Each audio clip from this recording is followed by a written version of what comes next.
করব পটল আর আলু দিয়ে একটুখানি, এই যে একটু অল্প টক দই নিয়েছি, টক দই দিয়ে নারকেলের কুচি দিয়ে আমি করব এই সর্ষে বাটা দিয়ে একটু পটলেরটা, সর্ষে পটল বলো দই পটল বলো যেটাই হোক, পটলের মধ্যে কিন্তু আদা বাটা না দিয়ে সর্ষে বাটা দিয়েই করবে।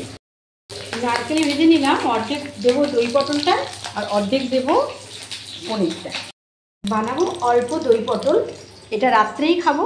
অল্প আলু ভাপিয়ে নিয়ে একটু ভেজে নিয়েছি পটলের সঙ্গে, আর পটলটা একটু ইচ্ছে করে লম্বা লম্বা করেছি কারণ একটু শুকনো হয়ে গেছিলো, মানে জাস্ট সিং টাইপের হয়ে গেছিলো।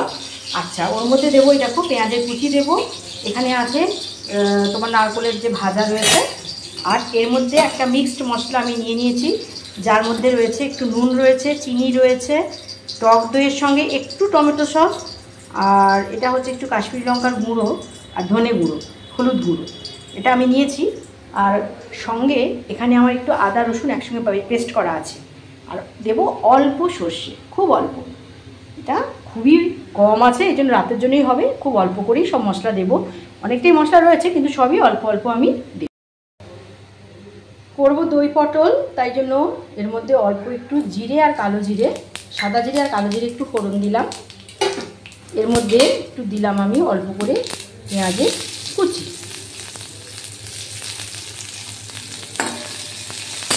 পেঁয়াজের কুচিটা ভালো করে ভেজে নিচ্ছি। ভালো করে ভাজা হয়ে যাওয়ার পরে এর মধ্যে ভাজা নারকেলের কুচিগুলো আমি দিয়ে দিলাম। তো অলরেডি আমার আগের তরকারিটার সঙ্গেই ভাজা ছিল, খুব সুন্দর একটা গন্ধ বেরিয়েছে, দুরকম ফোড়ন দিয়েছি। তো এবার এই মশলার উপরে আমার এখানে যতগুলো মশলা আছে সেই মশলাটাকে একসঙ্গে গুলে ওর মধ্যে দিয়ে দেবো। মিক্সড মশলাটার মধ্যে একটু সর্ষেও নিয়ে নিলাম। এবার সর্ষেটাও এই মশলাটার সঙ্গে, এর মধ্যে রয়েছে টক দই, কাশ্মীরি লঙ্কার গুঁড়ো, হলুদের গুঁড়ো, নুন, মিষ্টি, আর রয়েছে এক বিন্দু আদা রসুন বাটা। তো এই মশলাটা এর মধ্যে এবার আমি পুরোটা দিয়ে দেবো।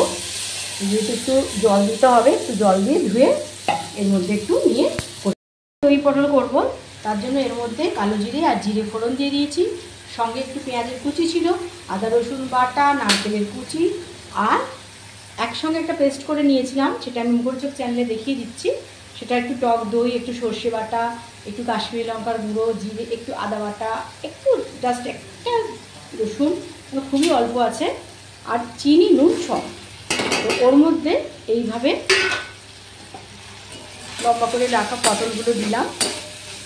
পটলগুলো এরকম করে রেখেছি, মানে মাঝখানে আমি বেড়াতে চলে গেছিলাম, তো পটলগুলো আর তেলে নেড়ে রাখা হয়নি, তার জন্য পটলগুলো আজকে জলে ফেলে রেখেছিলাম, তা সত্ত্বেও কিন্তু সেই তাজা ভাবটা ছিল না, তার জন্য এইভাবে লম্বা লম্বা করে কেটে নিয়েছি পটল, আর ভালো করে নেড়ে নিয়েছি তেল, ফলে পটলের যে একটু শুকনো শুকনো ভাব কিচ্ছুই বোঝা যাবে না। তো অলরেডি মশলাটা আমার কষা হয়ে গেছে, এই মধ্যে এবার আমি দিয়ে দেবো একটু জল।